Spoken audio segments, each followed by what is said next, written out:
வணக்கம். சமகால இலக்கியம் வாணிமோகனுக்கும் அதிபர் நடாமோகனுக்கும். ஆக்கம் 168. ராணி சம்பந்தர் ஜெர்மனியிலிருந்து. வேதனைக்கு மேல் வேதனை, சோதனை மேல் சோதனை, சோதனைக்கு மேல் சோதனை. குருவி போல கொஞ்சம் கொஞ்சமாய் சேகரித்து ஒரு குடிசை அமைத்து அல்லது யாரோ ஒருவரிடம் மன்றாடி அவர்களின் உதவியால் ஒரு சிறிய வீடு ஒன்றை கட்டி மெல்ல மெல்ல வளர்ந்து வரும் வேளை இயற்கைக்கு பொறுக்கவில்லை போலும்.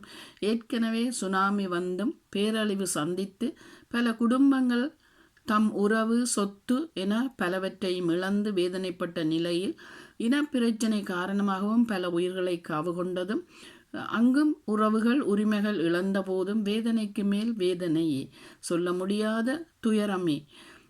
பின்பு கொரோனா வந்து துன்பத்திற்கு மேல் துன்பம் வாட்டி வதைத்ததே.